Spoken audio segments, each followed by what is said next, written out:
And can I just say, even though I'm not entirely comfortable at times with the way they sensationalize in their promos, because I thought the promos for our story were a tad over the top at times. What you're seeing here is momentous. You think that's alien technology?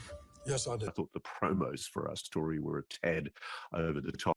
We have new, conclusive proof. Testable evidence of alien technology. Tad over the top at times. Is it possible to exceed the speed of light? The answer is yes. The biggest discovery in human history. Promos for our story were a tad over the top. New evidence that has to be seen to be believed. 7 News Spotlight, Sunday on 7 and 7+. Not entirely comfortable at times with the way they sensationalize in their promos, because I thought the promos for our story were a tad over the top at times. Now, goddamn it, Bobby, I don't care what Chris Mellon said on Fox News. You're not giving money to that Blink-182 fella. But Dad, they promised to build a spaceship. No one's building a spaceship, Bobby. But the Daily Mail reported that. Those people are all insane. They come to me with some of their results, and I basically said these results are shit. So I'm sorry to the people who are so friggin' impatient that they won't get off their butt and go learn this stuff and do it themselves. I'm not your daddy. I'm not here to do things for you. I'm sorry. Get out of your basement and go do something. I've seen some of those snap your fingers reports, and they're garbage. Publish the darn paper. Stop claiming that. This is shoddy work. This can't go anywhere. Who did this? It's crap.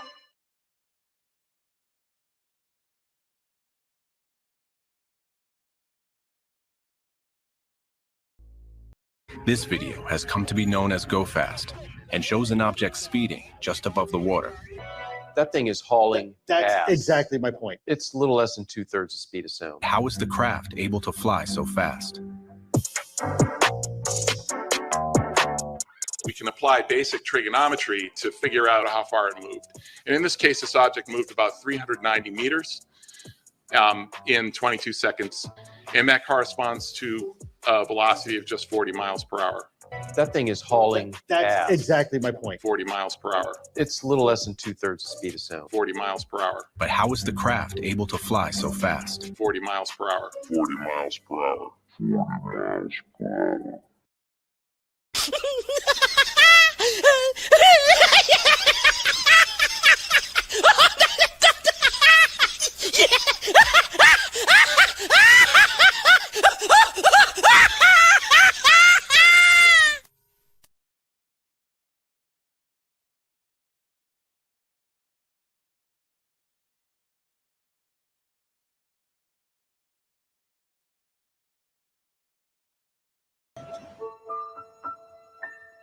My boss got the email, he forwarded it to me, and he's like, do you want to do this? And I thought, well, I guess I was kind of the right guy that was chosen to do this thing, I guess. But maybe it was like a joke or something. Maybe it was like a psyop on me or something. I don't even know. Do you want a chocolate?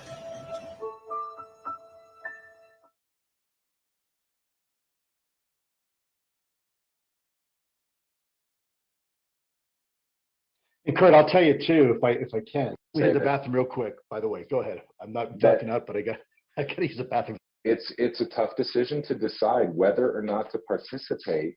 You know what I mean? But I'm not getting any work done when I do this. I'm not attacking you guys, your audience. No, we can. No, I didn't feel attacked. I have a feeling some people would think you were attacking, so I wanted to clear the air. And so for me, that I just want to get across to people that we're willing to work as hard as possible, but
Somber. I think there would be this big exhale for about a day. And then this turning inward and trying to reflect on what this means to us and our species and ourselves. Somber meaning serious. Somber meaning serious. Somber meaning serious. Somber meaning serious.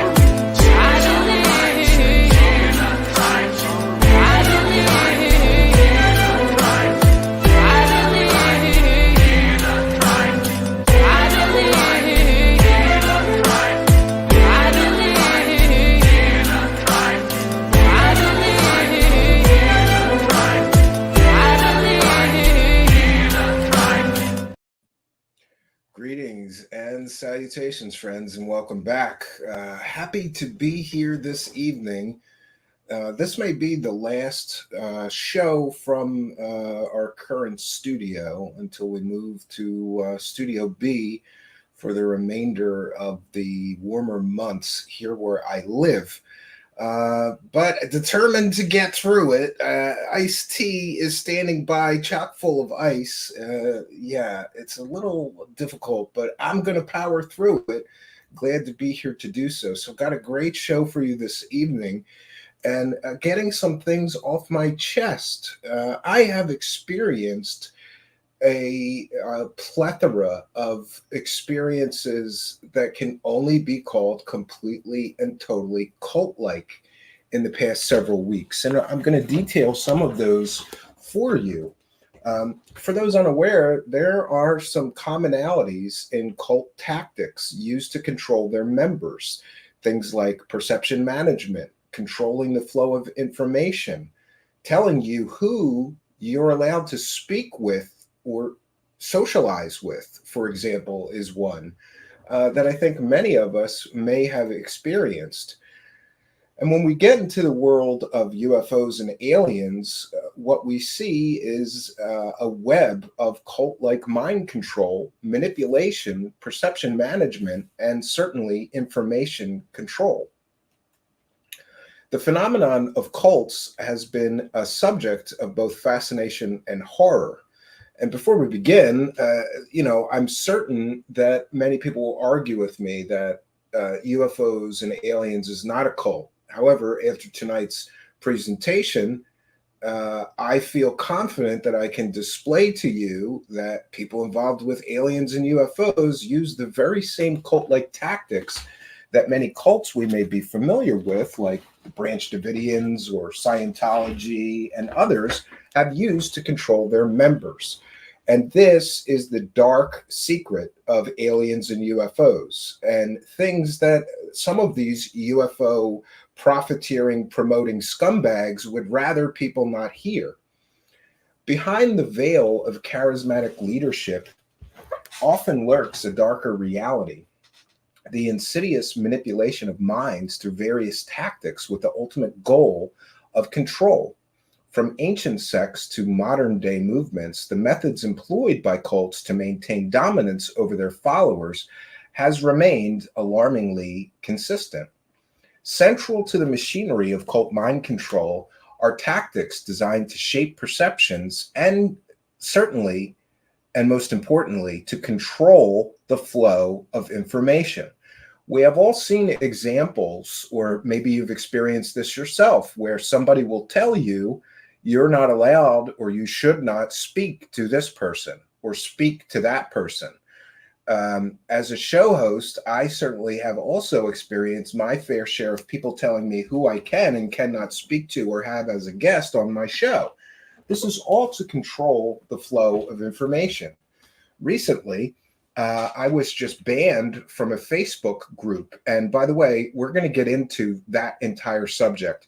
Do you know that there are Facebook groups with literal convicted criminals that are allowed to post in there? And I mean UFO and alien Facebook groups.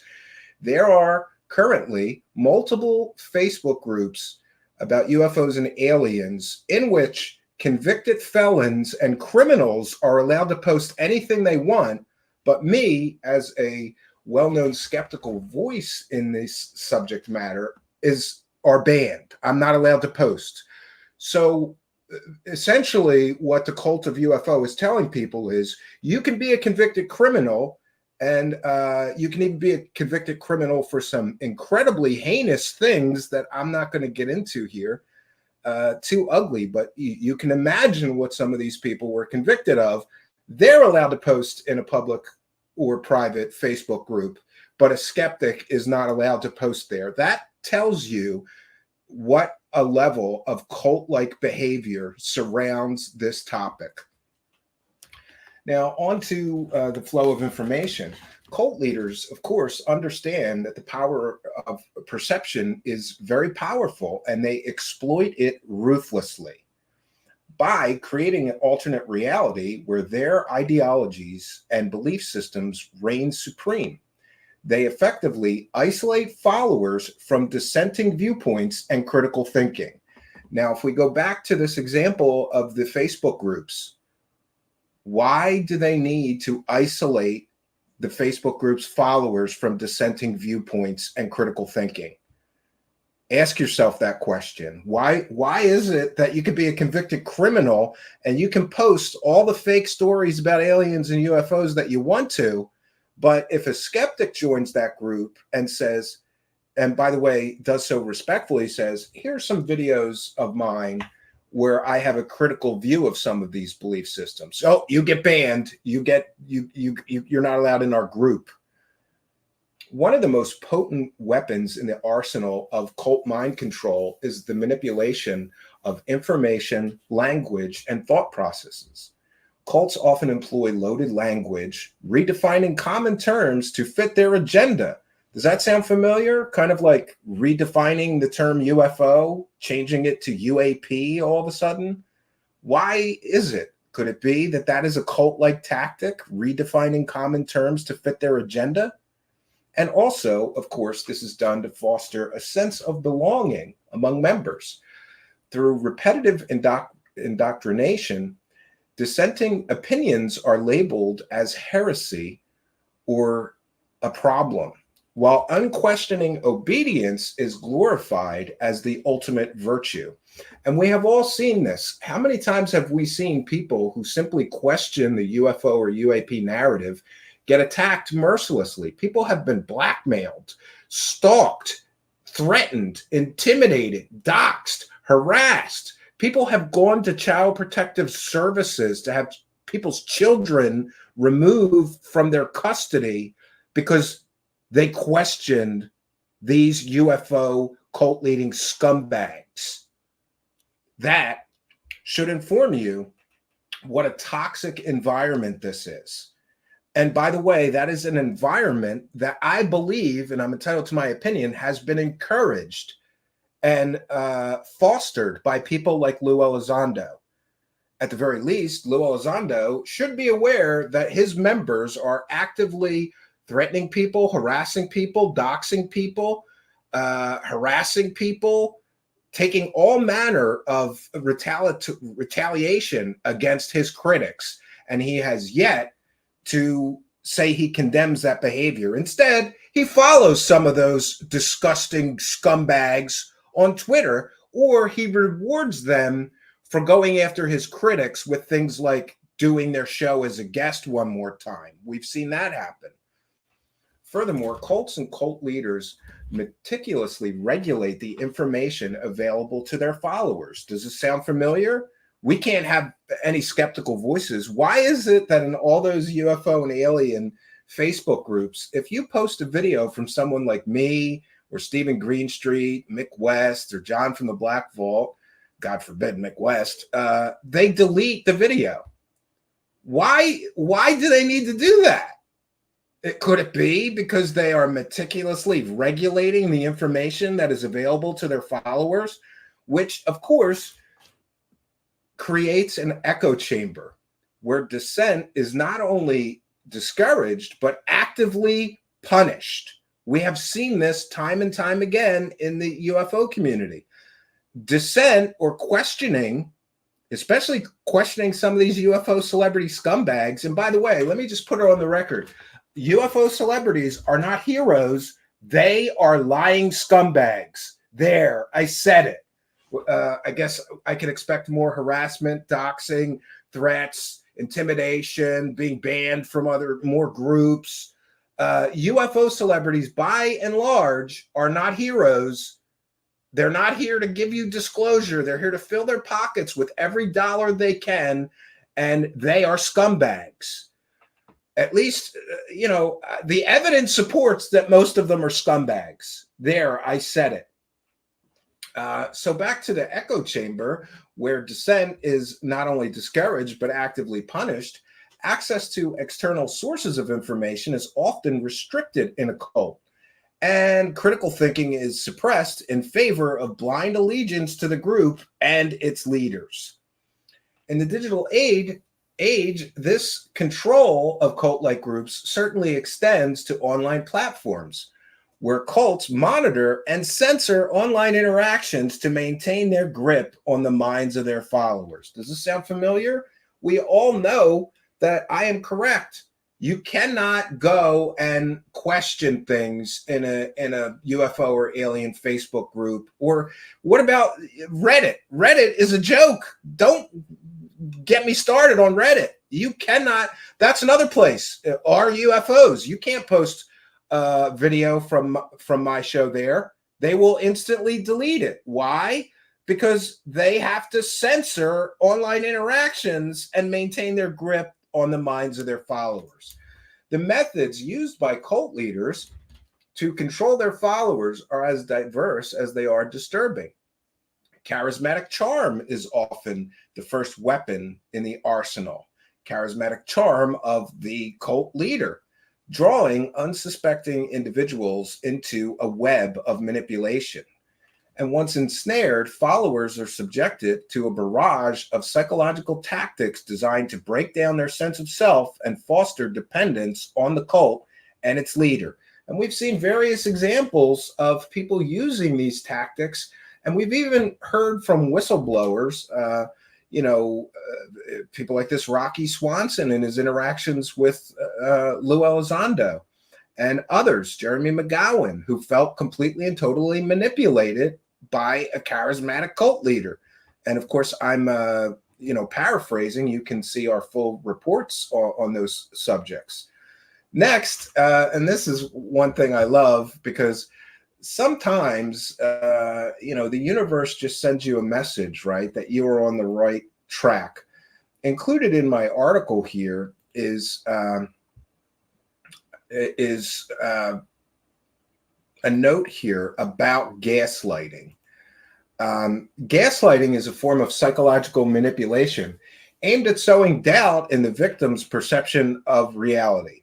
It is one of the favorite tools of cult leaders, because by distorting the truth and denying the experiences of their followers, they effectively erode their sense of agency and self-worth, which can leave them vulnerable to further manipulation and control. And isn't it interesting that as we went to broadcast, I was tweeting out that we are live right now, and this came across my feed. Stephen Greenstreet pointing out Lou Elizondo gaslighting people. Isn't that interesting? Lou Elizondo spent 7 years pushing stories about UFOs and aliens, and now he's all like drones. I actually meant drones all along. Back in 2021, he said drones aren't a problem for us. That's a fact. Total gaslighting, says Stephen Greenstreet. This guy is shameless, and I cannot say that I disagree, right? Can't say that I disagree. Interesting that I've mentioned gaslighting being one of the favorite tactics of the cult leader. And here we see a perfect example of gaslighting from Lou the liar, fake Pentagon program director Elizondo. So back to my article here. Another common tactic employed by cult leaders is the exploitation of fear and guilt. By instilling a sense of impending doom or divine retribution, they compel followers to abandon all critical thinking and just submit to their authority in a desperate bid for salvation or to gain favor with the cult leader. This manipulation is often reinforced through rituals and ceremonies designed to reinforce the group's ideology and strengthen the bonds of obedience among its members. And exploitation of fear and guilt.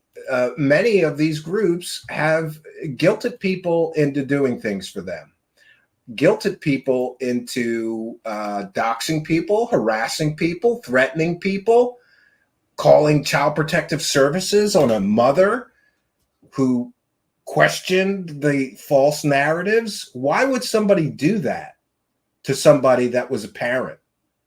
And why would one of these UFO scumbags whose name those things were done in, why would they not make a public statement and condemn those tactics being used against their critics? Why would they not correct the record and say, hey, if you're a fan of mine, I don't condone that or encourage that. In fact, I condemn anybody calling child protective services in order to get somebody's children taken away. And think about just how toxic a level we are at. We're at a level of toxicity in the UFO community where if you question some of these UFO celebrity scumbags, people will call child protective services and make false complaints to try to get them to take your children away from you. That's the level of toxicity we are at. So pardon me when people say, oh, you're just too critical and cynical, Stephen. Yeah, I'm a big believer in that. You don't have to look for the bad in people. They'll show it to you. But maybe I have focused on all of this negativity for far too long, and I don't really know how to do a 180 here because the scum goes so deep in this thing. The shadiness, the criminality, the toxicity is so bad. I don't know how you repair yourself from that and just, let me have a good time and report on this. I can't. Historically, of course, there have been numerous examples of cult leaders wielding their power with devastating consequences. And just because some of these things haven't happened yet in the UFO community, but then again, the truth is some of these things have. People have literally murdered family members because they got too far down the rabbit hole of some of these UFO celebrity scumbag prophets of disclosure. But perhaps one of the most infamous figures in recent memory is, of course, Jim Jones, the leader of the People's Temple cult. Under his charismatic leadership, hundreds of his followers were led to their death in a mass suicide in Jonestown, Guyana in 1978. Jones' control over his followers was absolute, built on a foundation of manipulation, fear, and isolation from the outside world. Similarly, and more on topic with UFOs and aliens, is the Heaven's Gate cult, in which, hundreds of people committed suicide, convinced, by the way, by a remote viewer, Darren Brown, that there was a UFO trailing the Hale-Bopp comet, and that they would, if they just murdered themselves, unalive themselves, they would ascend and, I don't know, go off to an alien world. Similarly, there was the Branch Davidians led by David Koresh, who became embroiled in a deadly standoff with law enforcement in Waco, Texas in 1993. Koresh's hold over his followers was rooted in his claims of divine authority and his ability to manipulate their beliefs to justify his actions. The tragic outcome of the Waco siege serves as a stark reminder of the dangers posed by unchecked cult leaders and their ability to wield power, especially over vulnerable individuals.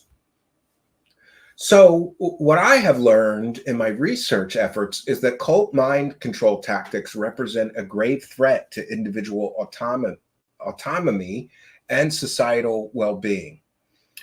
By manipulating people's perceptions and keeping them keeping them in a false reality, and also by controlling information and exerting psychological pressure, cult leaders exploit the vulnerabilities of their followers to further their own agendas. And let's be clear, most of these UFO celebrity scumbags' agenda is personal profit. It's incumbent upon society to remain vigilant against the dangers posed by cults and to educate individuals about the warning signs of manipulation and certainly of coercion. Only through awareness and understanding can we hope to break free from the grip of these charismatic leaders and their cult mind control tactics. So we're going to get into some more here. I have a lot more to share with you.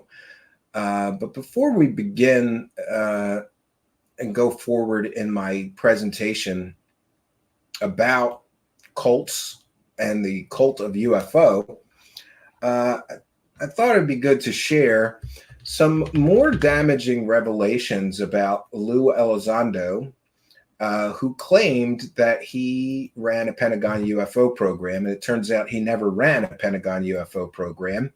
This has been confirmed by many people, most notably Stephen Greenstreet and John from the Black Vault have done a diligent effort in researching Mr. Elizondo's claims, which appear to be completely fraudulent. And I'm just going to put this out here again to Lou Elizondo. If you, sir, are actively going to market a book based on a lie, oh,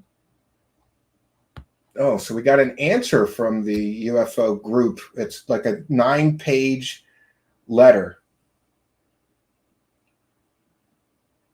Great. Well, we'll read that off. So, but one second. I want to reply to this person right now, so please bear with me.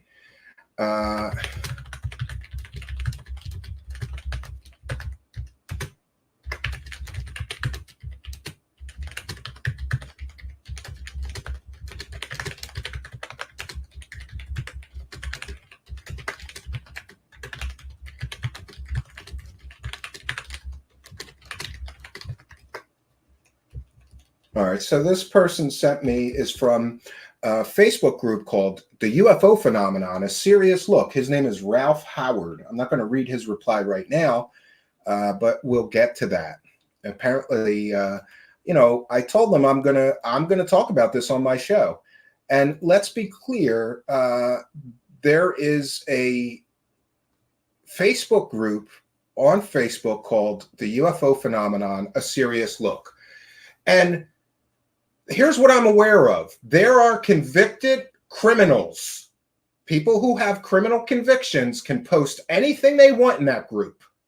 I joined. I did not violate any rules. I wasn't disrespectful to anybody, though I did get attacked viciously and mercilessly. They let people attack me, you know, 9 pages of people saying, you can't let this guy post in here. He's a skeptic. And what do? They turn the comments off. They did let me post a couple of my shows, but then they removed me from the group. So congratulations, Ralph Howard. And don't worry, Ralph Howard. I will be reading your response. And he says it's Rich Hoffman and I are the admins. Anyway, let's get to the recent revelations about Lou Elizondo, and then we'll go back. And I just got to tell you, UFO Phenomenon, A Serious Look, I am going to humiliate you clowns mercilessly. How fucking dare you let criminals post in your Facebook group? And by the way, do you want me to post what kind of criminals are in that group posting UFO shit all day? But I'm not allowed, you assholes. You deserve what's coming next.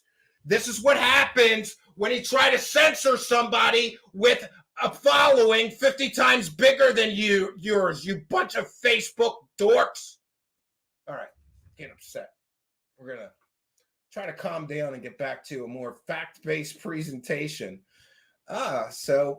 Stephen Greenstreet, and many thanks to Jeremy McGowan, who did the hard work here, filing all these FOIA requests.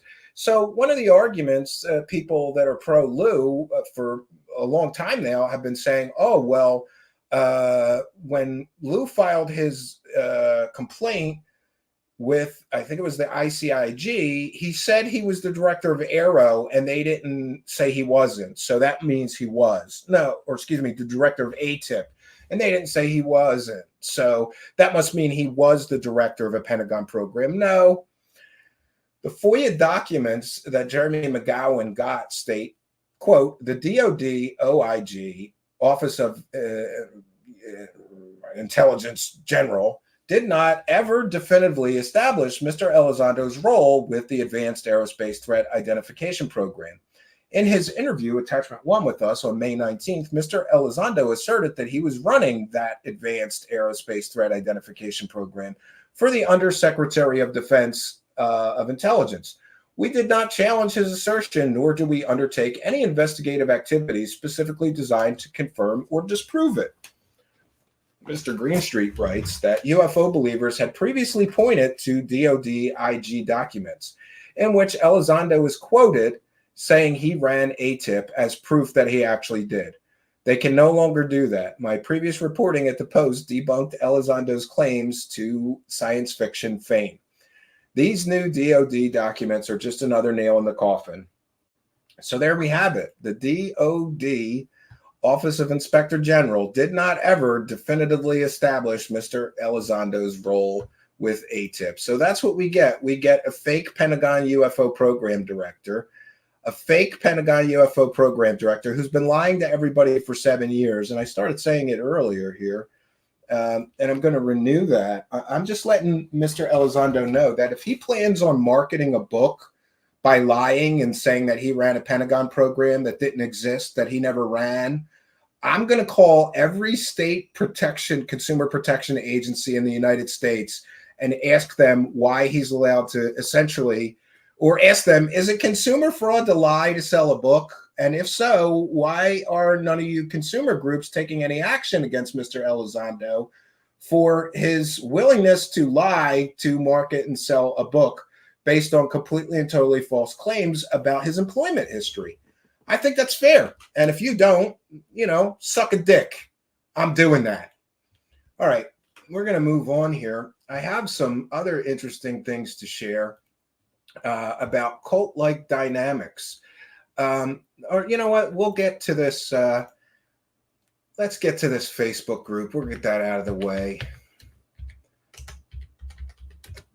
And just to be clear, if this group does not immediately reverse its decision and apologize to me, then I'm going to start. I'm going to do what I'm going to do.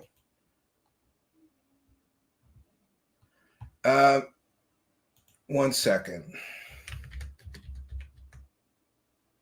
Okay, so I'm going to share this. Criminals.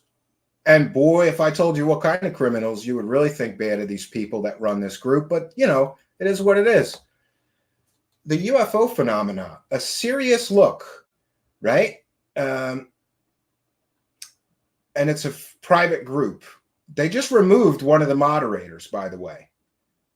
They had 4 moderators earlier today, and I started sending them messages or replying. In some cases, I couldn't send them messages, so I just went to their Facebook walls and replied to their latest post. And so we have Ralph Howard is one of the administrators of this group. Ralph Howard thinks it's fine if you're a criminal, you can post all you want in this Facebook group. But if you're a skeptic with a clear criminal record, a family man with wife and children, with a clear no arrests, no convictions criminal record, you're not allowed to post in this group. You get thrown out. And by the way, I didn't violate any of their rules. I read the rules. I could read them to you. All I did was post my shows with a short synopsis, which they say is required. That's what I did 3 or 4 times. I got attacked mercilessly by a bunch of unhinged cult-like lunatics, Ralph Howard. And you let these people threaten me, intimidate me, harass me. I have some of the screenshots. You let people threaten me for posting in your group of UFO dorks on Facebook. Is this what you want it to be to the world, Ralph Howard? Right? Is this what a pathetic man you are? That oh, I'm on a power trip. I run a Facebook group. And by the way, do you know who's in that Facebook group? Richard Doty.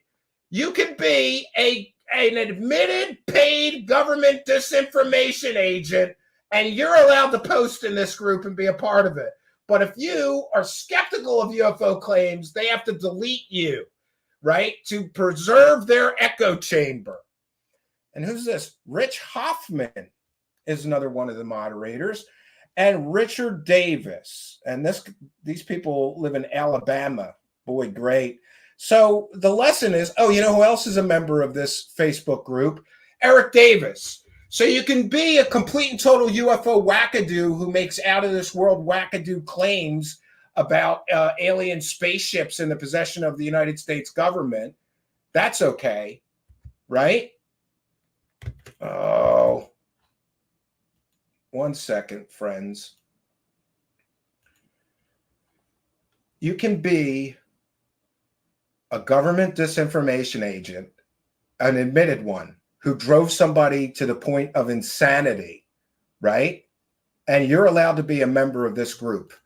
You can be Eric Davis, who the Air Force called a wackadoo researcher. Or I'm sorry, they called his research crackpot research. A man who's been lying about a decorated Navy admiral for years, making up these fake notes. And you can be in this group. Yeah, you can have a serious look at the UFO phenomenon.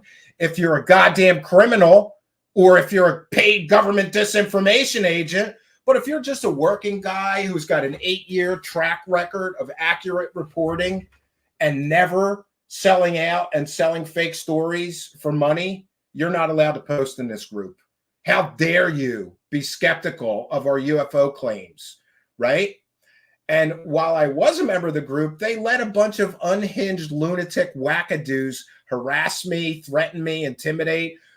They're running to the admin saying, you've got to ban this guy. And all I did was post my shows. What a bunch of weakling, pathetic cowards you are. You people are losers. What are you so afraid of?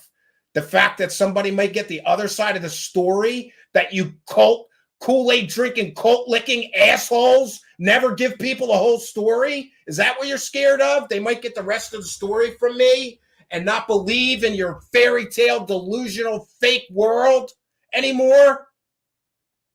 Great. Now I'm going to read you this person's reply because I sent an admittedly not very kind message. Why did you delete me? Here's the message I sent. I said, if you don't issue a statement on why I was banned from your UFO Facebook group, I am naming you on my show and talking about how anyone there can post completely fake stories in your pathetic group. But I got banned apparently for posting fact-based real reporting on these stories. Must be terrible to have to live in an echo chamber where people can post fake stories in your group all day long. But if someone posts a real fact-based, evidence-based story and debunk some things, they get banned. You let a bunch of lunatics there say that skeptical voices are completely unwelcome in a, quote, serious discussion. Enjoy your echo chamber. All right, so I'm going to have to, this guy sent me this big, long-ass message, right? One second, I'm trying to open a messenger.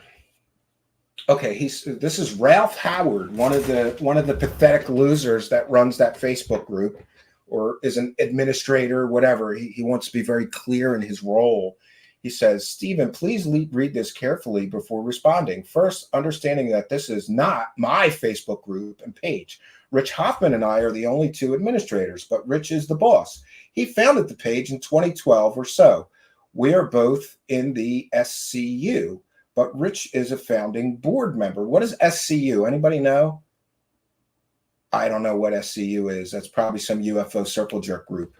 But Rich is a founding board member. I am assisting him by doing the day-to-day admin work. Rich is the ultimate decider. Second, skepticism is allowed, and we do have skeptics. But as you see, they are, I will concede, badly outnumbered. Maybe 90% of the people on the page are pro extraterrestrial hypothesis or pro something unknown is going on. They are not open to what you are saying or doing in your podcasts. I haven't listened to your shows, but those who have say that you're heavy on insults and ridicule. I'm not saying that. I'm not saying that since I've not listened, but it would explain their reaction to you on the page. You've seen the response. They aren't going to your podcast. So why not just let me post there, Ralph Howard? You just let a bunch of lunatics decide that somebody that's skeptical is not allowed to post. But you let criminals post there. You let admitted paid government disinformation agents post there. They're allowed to post there. More important to me as an administrator, than we get your contribution. You were on the page about 90 days, and all that time, what you did and what I believe you still continue to do is post advertisements for your podcast. That's it. No, I replied to everybody who made a message on one of my posts. I replied to every single person, Ralph Howard, right? Yes, once members see the ad, all hell breaks loose. Insults, curse words, just rage on all sides. The comments turn off was to stop it. You may not give a shit after that. I and my colleagues, Richard and Chris, have to clean it up. Try to keep the language clean. Sort it out. Decide who broke the rules. Show me where I broke the rules, Ralph Howard, you Kool-Aid drinking cult member, right? Oh, this is another part of cult-like group dynamics. Peer pressure. They use peer pressure to get what they want. So in this case, a bunch of Kool-Aid drinking lunatics pressured the administrators of this Facebook group. We don't like that guy because he's skeptical. We don't want him to post here. And what did the administrators do? Like good cult members, drink the Kool-Aid and go with the group dynamic. The peer pressure is a cult tactic. So congratulations, Ralph Howard. You, Richard, and Chris are victims of cult mentality and cult-like tactics.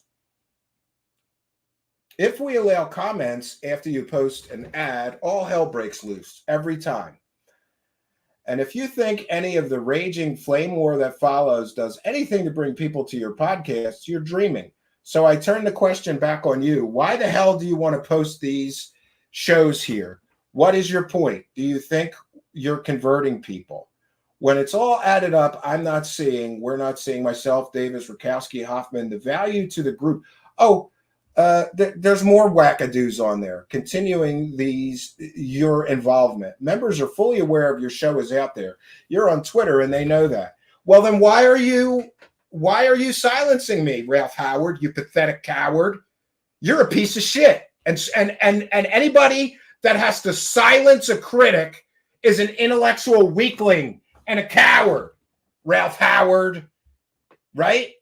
How come people can post all the fake stories they want on that pathetic group of yours? Maybe you should do some self-evaluation. Let's see. We let anybody post Jimmy Church shows, Ross Coulthart shows, all these people, Jeremy Corbell shows, George Knapp shows, they're all allowed to post in this group, or people are allowed to post their shows. They've all been caught selling completely and totally fake stories before, right? I have never been caught selling a fake story, but I'm not allowed to post in your shitty Facebook group, you asshole. Finally, understand that we are making no judgment in your show. There is lots of BS in the field. But when we are out to elevate or correct or improve our members' beliefs about UFOs, that is not a task for a Facebook page. Great. So they bowed to pressure because the wackadoos on some of the wackadoos on that Facebook group don't want me to be allowed to post there. But you can post Ross Coulthart shows all you want, even though that he's been caught selling fake stories how many times now? And you know what? I don't even know why that bothered me so much, but it did. And quite honestly, it fits into tonight's theme. That's a fucking cult right there. They just bowed to peer pressure of a cult, the people running that group.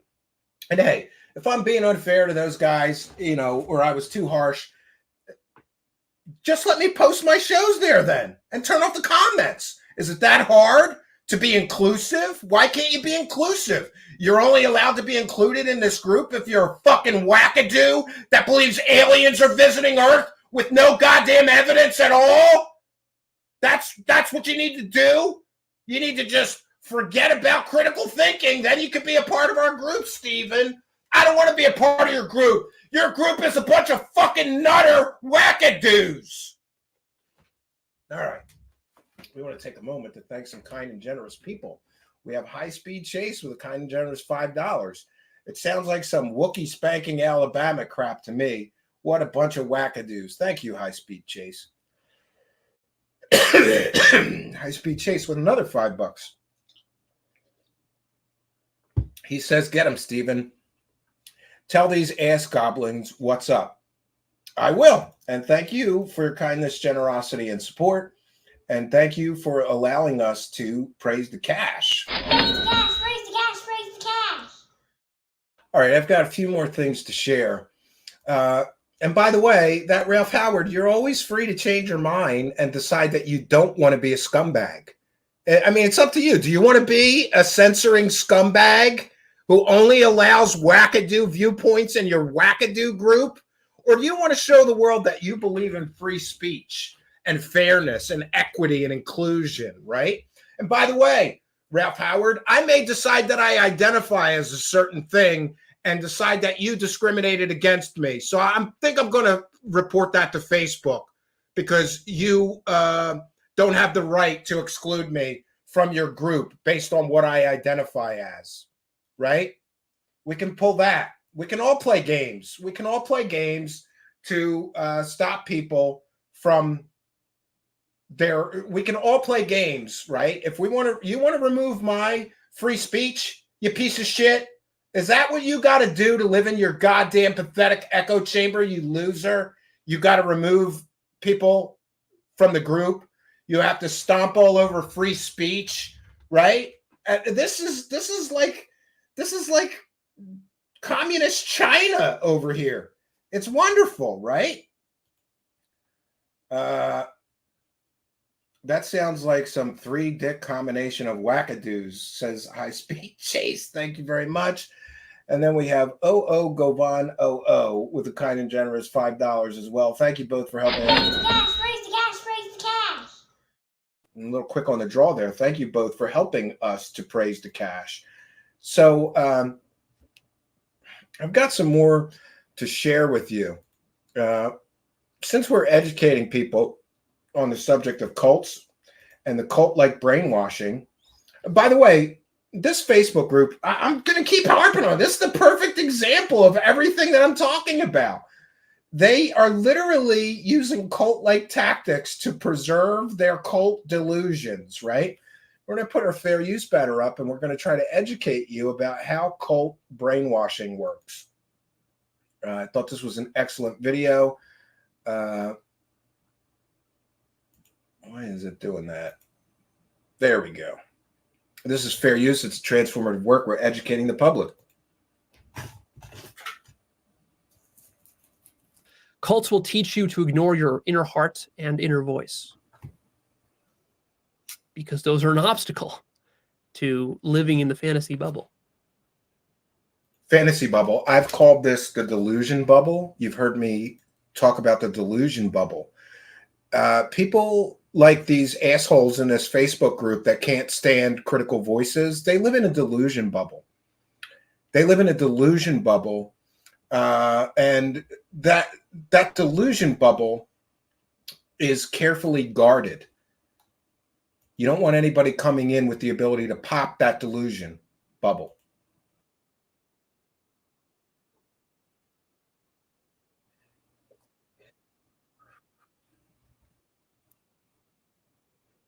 An authority figure. We've seen these authority figures, these false prophets of disclosure, people like Lou Elizondo, Jeremy Corbell, George Knapp, Stephen Greer, Gary Nolan, Ross Coulthard, and others. They speak with ultimate authority as if the aliens are already here. I'm sure of it. We've all heard them say things like that. Or Lou Elizondo, to a lesser extent, we may not be alone in the universe. That's what this shows us and all of this stuff. And they speak with such authority. Do you know who else speaks with authority? A con man. The origin of the word con man is confidence man. It's a man who speaks with such confidence, he's believed.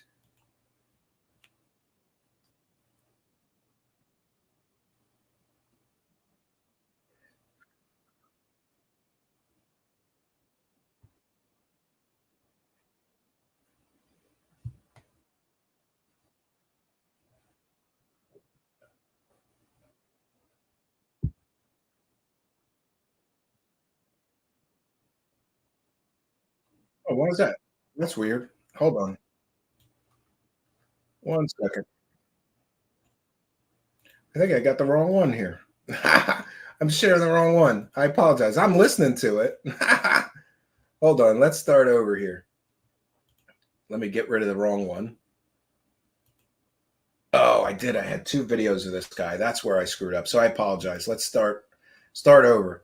How cult brainwashing works. I apologize. I'm listening to the other video that's next in the series here. Cults will teach you to ignore your inner heart and inner voice, because those are an obstacle to living in the fantasy bubble. Living in a delusion bubble. They will teach you to stop paying attention to your perceptions, which is very disastrous.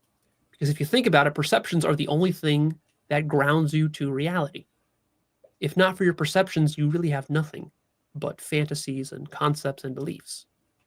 But that's exactly what they want, is fantasies, concepts, and beliefs, not perception. They want you to live in a fantasy, not in your So perception. unlike in true spirituality, where we actually do the opposite, we try to get you to pay hyper attention to your perceptions. That's really the point of meditation, is to ground yourself purely in perception without any interpretation, filtration, concepts, beliefs, or doctrines. Ground yourself in actuality. Remember my episode, What is Actuality? That's what that episode tried to do. But a cult will do the opposite. They will try to get you to deny perceptions and ignore them in order for the doctrine to really run your whole life. Or get you to ignore critical voices, control who you're allowed to listen to even, or talk to. These are the cult-like tactics that we see clearly in the UFO community. Common tactic they'll use when recruiting is called love bombing. They will shower you with love and praise and approval. And we've seen examples of this in many of these UFO celebrities groups, from Stephen Greer to Corey Good to David Wilcock to Lou Elizondo. We've seen examples of this. It will tell you how nice your smile is, how nice your clothes are, how wonderful of a human being you are, and how much amazing stuff you've done in your life. And they'll be really interested in you. They'll listen to you, but only for like the first few weeks or the first month during the honeymoon period, in order to reel you in. And then once you're hooked and reeled in, then they get to work on you. Yeah, and they that's suck good you for the dry love and they bombing. abuse you and they manipulate you, and the love stops. But for that first month during the honeymoon, They suck you dry. What are they sucking you dry of? Money, attention, and more. period, it will feel like, oh my God, for the first time I'm fully accepted by this group of people. Unlike my old family, because chances are you had a mother or father or a brother or sister that didn't accept you, that bullied you, that criticized you, and so that hurts. Yes, and cult leaders often take advantage of people's insecurities, including past traumas. That hurts. And you're still living with those wounds. So now when you come into a community that love bombs you, oh, you're so susceptible to that.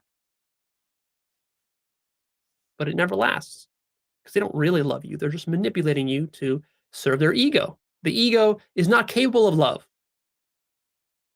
The only thing the devil loves is really himself. And even that he can't really fully do. He loves himself in a neurotic sort of way. And we've all seen the rampant egos of some of the people at the higher echelons of the UFO pyramid scam. We've all seen it. The egos on some of these people. Fellow members in your cult will be in denial that this is a cult. So never try to call it a cult to a UFO true believer. They will deny it. Absolutely. in a sense, talking to a cult member using the word cult as if like I could say to a friend, let's say I have a friend who joined a cult, and I'll say, look, dude, you're in a cult. That's not going to work, because in his mind, he doesn't think of it as him having joined a cult. He's part of a religious organization, or he's saving mankind, or he's pursuing enlightenment, or he's doing something. He's part of a business scheme, but he's not in a cult. Or he's a warrior for disclosure, right? Fighting the good fight to get truth and transparency about UFOs and UAPs. That's not a cult. No member of a cult thinks of themselves as being in a cult. They're in denial about it. Of course they are. Oftentimes you will be asked to live in group housing. Well, this group housing that one doesn't will really have apply to cameras and UFOs. microphones in it to get nice, juicy blackmail material on you. And also, while you're in this group housing, they can monitor you very easily to see if you're conforming. They certainly have. There is examples of UFO cult leaders monitoring people's social media to see who they're speaking to and interacting with, and then correcting them. Like, why are you replying to so-and-so's posts? Or why are you in so-and-so's live chats? They're a skeptic. You can't be a member, you can't be with us and them at the same time. So it's divide and conquer, right? And they're trying to remove anybody encouraging you to critically think from the equation. Oftentimes, cults will force you to do long hours of grueling work without pay or with very little pay because they want you dependent. And to the point where you can be working 14, 16 hours a day, 7 days a week, pulling. I don't want to get into specifics, but we have seen examples of some of these UFO grifting cult leaders who use people for various purposes, whether it's, hey, I need somebody to do graphic design work for me, or look at Stephen Greer. He needs free lawyers to run lawsuits, right? Or, hey, I need somebody to run my social media. And often those people are volunteer and they are not paid for their work as a normal individual should be. In 80-hour work weeks with this cult, destroying your own health, driving yourself crazy, thinking that you're doing something very important for the mission of this organization, when really it's just a way to exploit you to get what they need done without having to actually pay people to do it. Yeah, God forbid they pay A you common for your time. red flag in cults is loose and careless polyamory and multiple wives. If you see the cult leader adopting multiple girlfriends, multiple wives, that's a huge red flag right there that you need to leave that organization. Now, some people might say that doesn't apply to the UFO cults, but I disagree, because we've all heard stories of these sort of strange sex parties that take place at some of these UFO gatherings, and various weird sexual activity going on at some of these events. That never goes well. And you can clearly see that they're doing it for egotistical purposes, even though, of course, they're going to rationalize it all as part of spiritual awakening and all of this. But that's just all more self-deception. Sister wives, yeah. I used to watch that, Patty. Oftentimes, a cult will use physical abuse and threats of violence if you don't do what they say or if you try to leave. They have very irresponsible leadership. The cult leader usually has a shady background. He has a criminal record in the past. There you go. He's a liar. He's a thief. He's a con artist. He's a phony. He's a rapist. He was kicked out of a other cult or another organization. Yeah, and this is very common. These people that become cult leaders, they lie about their background. They have a grandiose sense of self-importance, or a bloated sense of self-importance. Many of them suffer from what could only be described as narcissistic personality disorder. And they are extremely flawed individuals who lie a lot. We've seen that in the UFO community for certain. He was kicked out of the country, this kind of stuff. So research the backgrounds of the people that you're following. Oftentimes, almost always, these cults charge exorbitant membership fees, or they have some kind of tiered system of courses, seminars, books, workshops, trainings that you need to pay thousands of dollars, sometimes tens of thousands of dollars, just like these ridiculous fees in order to join this cult and to be part of this cult. Yes, and we have seen examples of that in the UFO community, right? Get your VIP passes, get to the meet and greet, right? Stephen Greer and others charged thousands of dollars just for the pleasure of meeting him, right?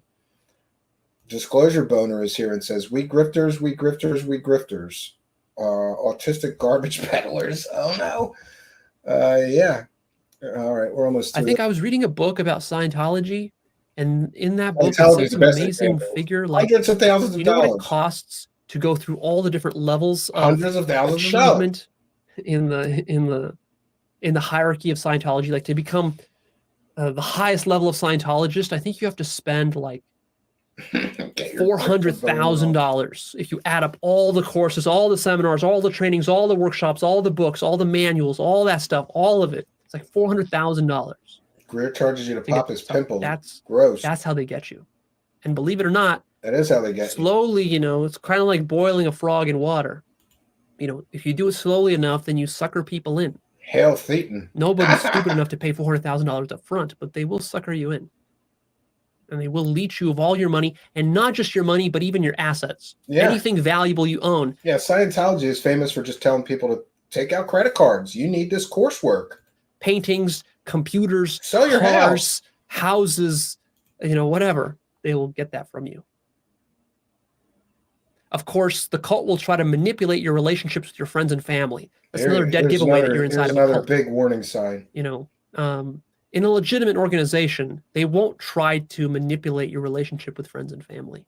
They won't tell you what to think about your friends and your family. They won't ask you to disown your friends and your family on ideological grounds.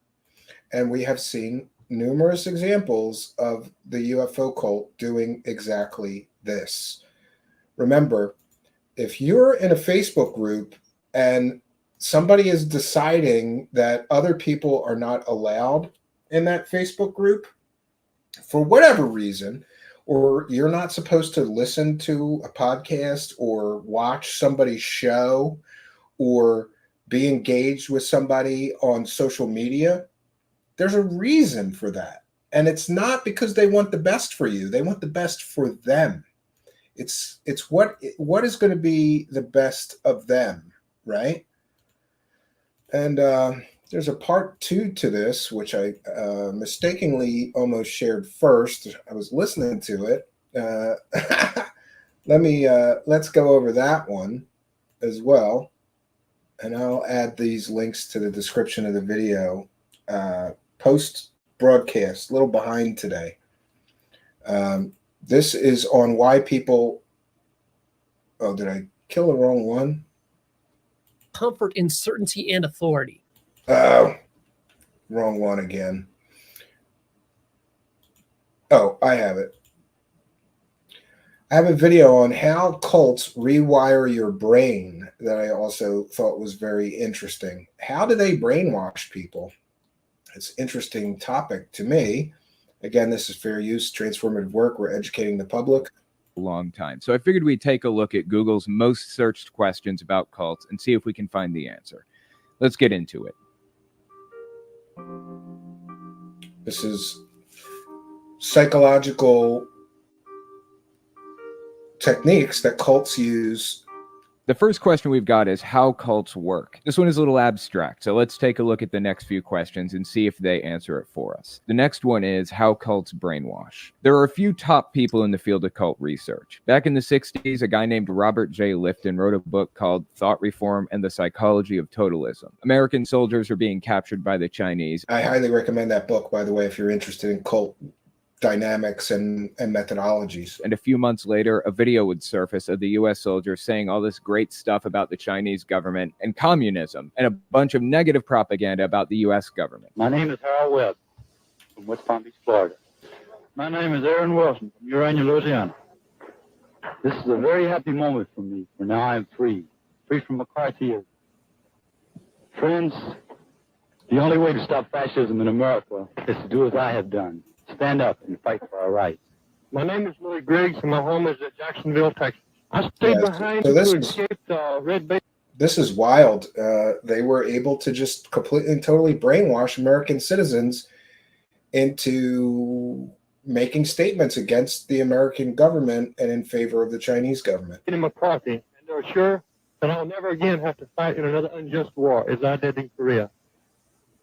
Even if I had wanted repatriation, the fate of Dickinson and Baxter would stop me. My name is Richard Tennyson. I live in Alden, Minnesota. People who hate war and stand up for their beliefs are I agree, facing McCarthy Disclosure Boner. as his control House Un-American Activities Committee. I will return someday when I can speak for peace lawfully. Can't say I How'd they disagree get with to that, that Rezo point? These people were born and raised in the U.S. They had family in the U.S. The answer is they were brainwashed. So Robert Lifton set his mind to understanding how it happened. You should give the book a read if you're really interested, but here's the short answer. They used a combination of negative and positive reinforcement to change the soldier's personality until it matched what they wanted it to be. Hi, I'm Sam Ju. 1 second.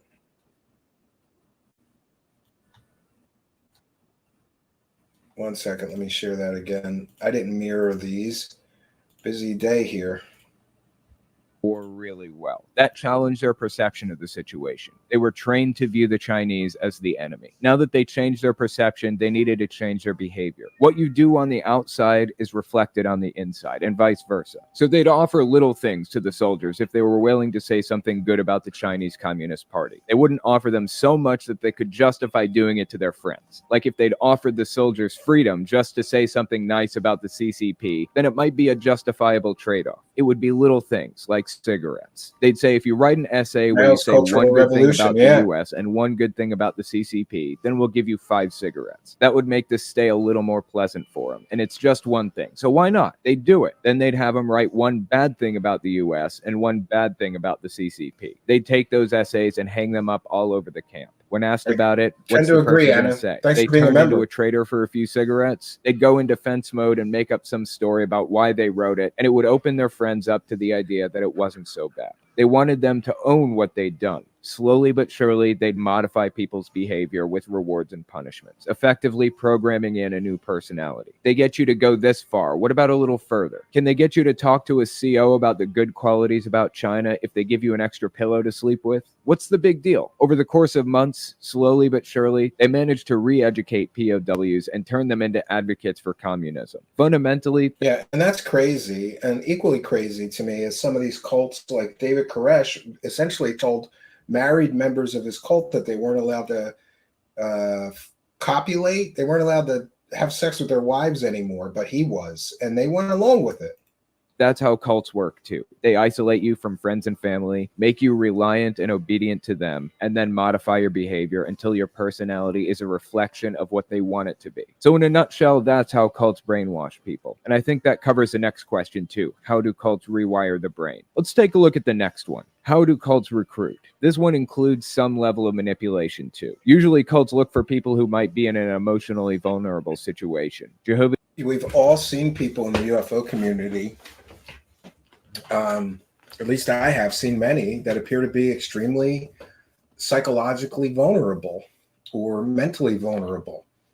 And these are the kind of people that these cult leaders exploit for their own purposes. His witnesses, for example, will go on Twitter and search for any references to death in the family. And then when they find somebody at their weakest point, they strike. Drop links to articles on their website, or they'll tell them there's still a chance to see the person again. Other groups go about it in a different way. The Moonies cult goes to college campuses and appeals to people's interest in higher education. They tell them they have a workshop or a seminar they want them to attend. And it's completely free. It'll teach you about high-level ideas. They try to appeal to curiosity. Interestingly enough, that's how some far-right organizations do their recruiting too. Yes. They appeal to people's egos and make them feel like they're above everybody else if they just join this group. Anyways, here's the next one. How are cults? I missed a couple of super chats. I apologize. Troll says, it might just be the lighting. Thanks for two things, being a member and a kind and generous $5 super chat. It might just be the lighting, but your face was pretty red a minute ago. Do you check your blood pressure? No, but I probably should, right? It's not good to go all, I'm very calm now. I tend to run hot and cold. Trolly troll troll. But thank you for your kindness, generosity, and support, and being a member. And go kick rocks with a kind and generous $5 super chat. Thank the both of you for helping us to praise the cash. Praise the cash, praise the cash, praise the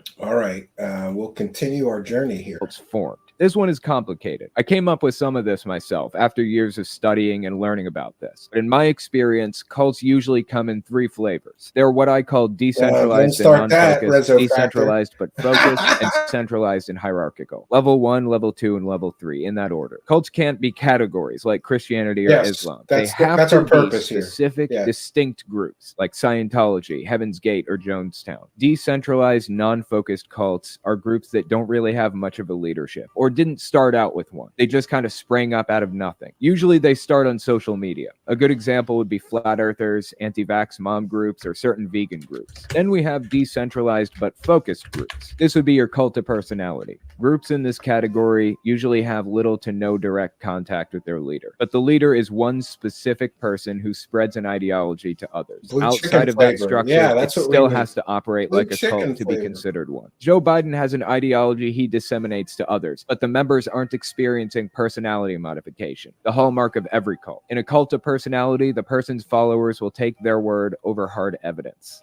Oh, that's an important point. In a cult of personality, the followers will take the leader's word over hard evidence. We have seen overwhelming evidence, for example, that Lou Elizondo never ran a Pentagon UFO program, but people still will persist in the belief of their cult leader and ignore all the hard evidence which proves that is not the case. Or what about Stephen Greer, and how many people still follow him no matter how many times he gets caught, you know, telling complete and total lies, like briefing every U.S. president? People just ignore all the hard evidence that proves these people are lying scumbags in favor of belief. Like, for example, Trump supporters who refuse to accept that Biden won, even to this day. Richard Spencer, Teal Swan, and even QAnon would be considered level 2 cults, decentralized but focused. But Q, the leader of QAnon, seems to have gone away. They haven't made new posts since the election. So QAnon has kind of morphed from a level 2, decentralized but focused, to a level 1, decentralized and non-focused. Then we have level 3 cults, centralized and hierarchical. This category includes all your traditional cults: Jehovah's Witnesses, Heaven's Gate, the People's Temple, aka Jonestown, Scientology, and others. Usually there's a strict hierarchy with distinct leadership and generals who speak for the leader and take direct control over their subordinates. Jehovah's Witnesses have a governing body who claim to get guidance from God about what their ideology should be, and then they pass that information down to the generals. They call them district and circuit overseers, and they pass it down to the members too, through their Watchtower and Awake magazines and other reading materials. If somebody steps out of line, they're punished for it. That's the kind of thing you can expect from cults. Now, at the start of this section, I said some of this stuff. If somebody steps out of line, they're punished for it. One of the best examples I could think of is Lou Jimenez, Lou CR, formerly of Unidentified Celebrity Review. He dared to start asking hard questions and was instantly punished for it, blackmailed, harassed, threatened, intimidated. Yeah, if you step out of line, they punish you. Stuff is original to me. The information about different cults, decentralized and focused, and decentralized and non-focused, were my ideas. The study of centralized and hierarchical cults has been around for a very long time and is well studied by experts. So back to the question, how are cults formed? It depends on the cult and the type of cult. Decentralized, non-focused cults usually form through social media. When there's no clear leadership, a hierarchy usually forms organically. In the Flat Earth movement, some voices have floated to the top, and they're responsible for presenting the supposed best arguments for the group. The more extreme you are, the more upvotes you get. It's a vicious cycle of desperately trying to get approval from the people around you. And before you know it, you have a small chain of people who are the most respected out of everybody else because they devote the most time and energy to the cause. Everybody looks to them and tries to emulate them. That's how decentralized, non-focused cults form. Hi, I'm JT, and I'm a... One second. This is one of those people with 10 ads per 12-minute video. I love these people. I should have mirrored this one. I apologize. We'll continue.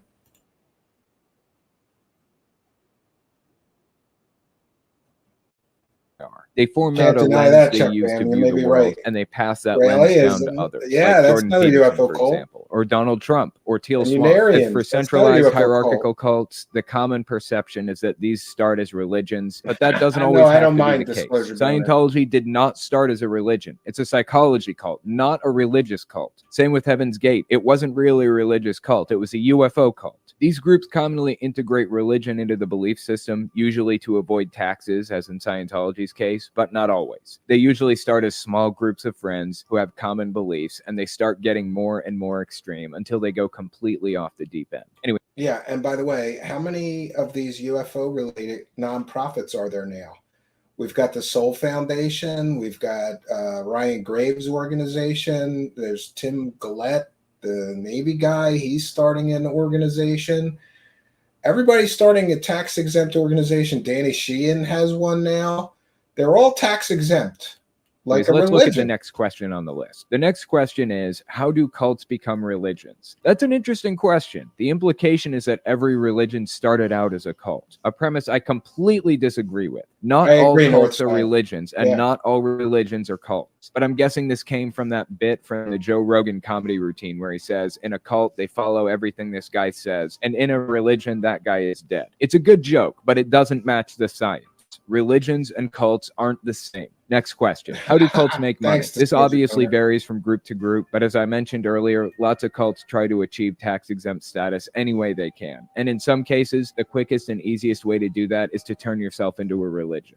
Yeah, and we've seen that. David Wilcox started a charity that he claimed was religious in nature. And how do cults make money? Well, in the UFO community, it's an attention-based economy. You know, view my latest monetized podcast or video, buy my latest documentary, buy my latest book. There's various income streams that they use to generate wealth for themselves.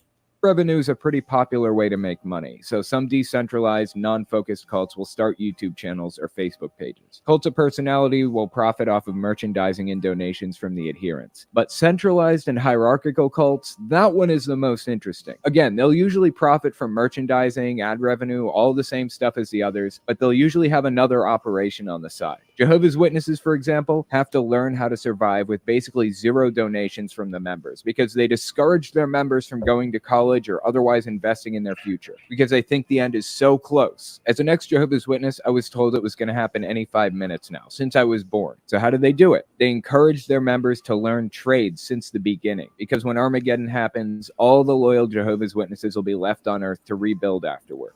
Oh, that's interesting. And we'll never die after Armageddon strikes. So we won't need doctors or lawyers or politicians or any of that. What we'll need is people who know carpentry and plumbing. And conveniently, Jehovah's Witnesses use those skills now to generate money for the organization. They'll do what they call a quick build, where they have a congregation of 100 Jehovah's Witnesses come in and build a brand new kingdom hall from the ground up in a weekend. If they need to, they'll pay for the building materials and the land, but more often than not, even those things are donated. Then they'll move all the Jehovah's Witnesses into the new Kingdom Hall they just built, and they'll sell off the old Kingdom Hall and properties. They were real tight on money a few years back because of all the lawsuits they were facing, so they sold off their entire headquarters in New York City. Some estimates say they got around $1.3 billion for it. Holy shit. Anyway, $1.3 billion, that's something else. Anyway, so they had these people come in and build a brand new headquarters in a cheaper area, donating their free labor, and came out the other side with way more money than they started with. Other groups do it slightly differently. Scientology makes the recruits feel like they have special information that not just anybody is allowed access to. And if you want access to the special information too, you have to pay for it.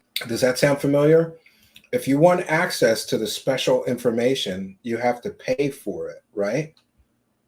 Does that sound familiar to anybody else? That's another cult-like tactic. We have special information, and you can give us some money and you'll have access to this insider special information as well. It costs up to $200,000 per person to move up the ranks to become a mid-level Scientologist, called Going Clear. If you want to reach the very top levels, it'll probably take about $500,000 to $1 million and 2 to 5 years of work, at least. It's the perfect racket. Anyways, that's all I've got for you. Don't forget, if you like what I do and you want to see me continue to do it, you can check me out on Patreon. So it's interesting, if you watch some of these videos on cult brainwashing, cult-like tactics, cult group dynamics, how cults operate, we can easily show that there's an incredible amount of parallels with the UFO and alien communities.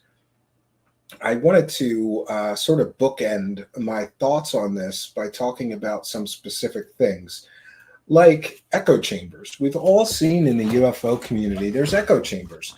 Look at how many of these UFO celebrity scumbags block anybody that even dares to ask a question.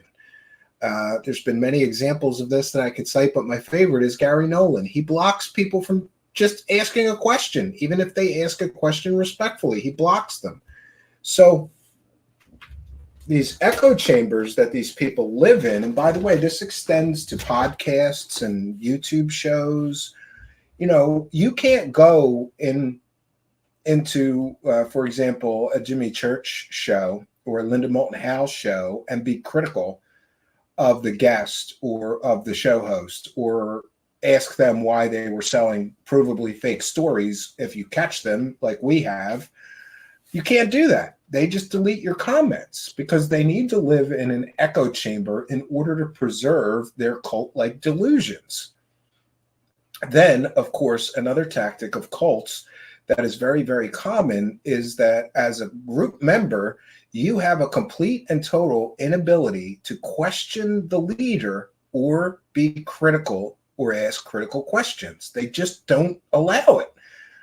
One of the things that I find fascinating is that Lou Elizondo has run around doing all these media appearances for, 7 years now?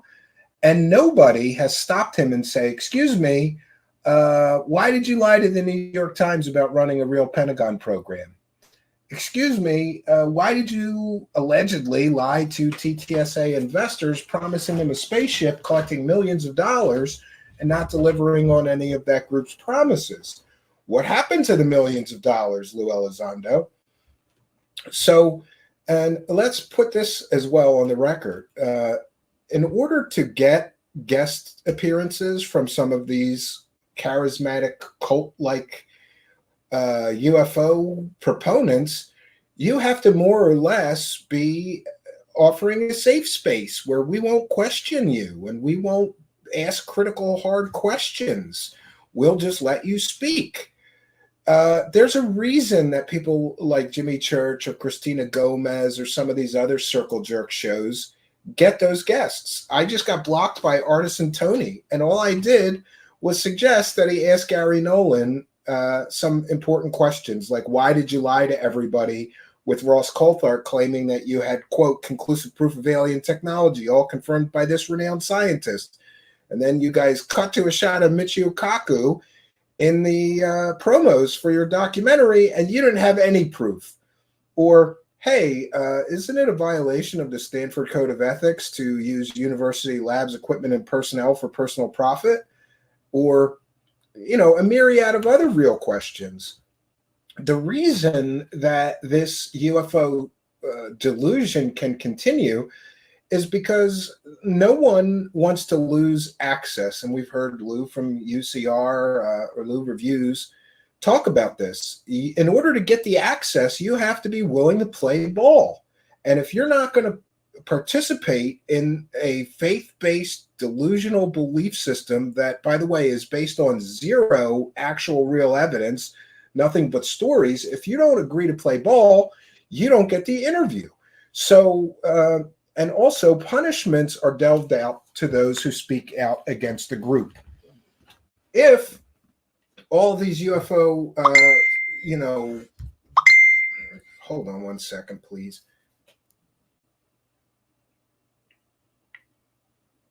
If, for example, we'll take my show as an example, people can make excuses and say, oh, he's rude or he's nasty. There's always some excuse that they use to try to justify why they won't appear here as a guest.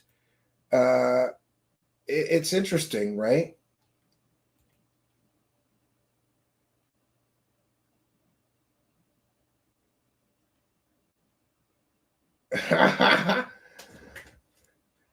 Oh, we got another message from the Facebook Kool-Aid drinking asshole, Ralph Howard. Rich H is the page boss, but he's not going to be any more threatened by it than I am. Meanwhile, I'm not changing a damn thing I wrote. You are not posting on a serious look. and you just killed any chance for reconsideration. Okay, I will take it up with Facebook. You're discriminating against me, and that violates Facebook terms of service.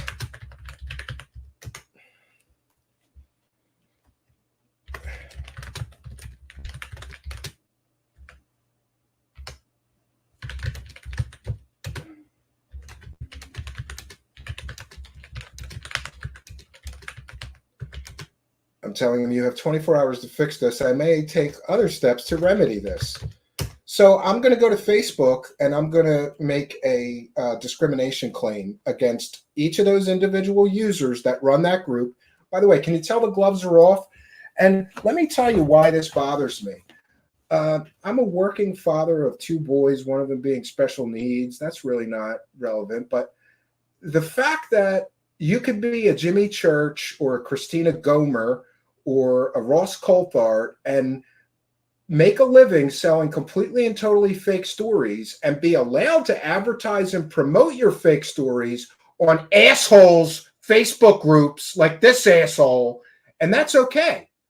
But if you actually do a serious skeptical look at things and provide facts and evidence proving that many of these stories are fake, you're not welcome to advertise or promote your work, which means that they are directly affecting my income by their discrimination. And by the way, I think there's other forms of discrimination going on. I'm going to have to think about this before I file a community complaint with Facebook, right? So do what you're going to do. Do what you're going to do. Ralph Howard and who's this other clown, right? These guys from Alabama who run the UFO Phenomenon, a serious look where you can post all the fake shit you want. By the way, maybe all my audience should join there. Are they going to keep out thousands of people from my audience as well? And I'm not suggesting anybody go do anything. Please don't. I'll handle this myself. But what about my audience members? What if all my audience wants to join that group? Are you going to stop all of them too? Yeah. So what we have here is Ralph Howard, who's a pussy, right? He's a pussy and a coward, an intellectual weakling and a coward who bowed down to a bunch of lunatics in that group, right? I didn't break any rules, Ralph Howard. I didn't do anything wrong. And Rich Hoffman and Richard Davis, all from Alabama, I guess, right? This guy's a consultant Rich Hoffman is a consultant at the United States Army. That's interesting, right? So these guys are all from Alabama, right? And this other guy, Ralph Howard, worked for the Environmental Protection Agency. That's interesting. So this is what we're going to do. I'm going to put you on blast every day until you fix this. You don't have the right?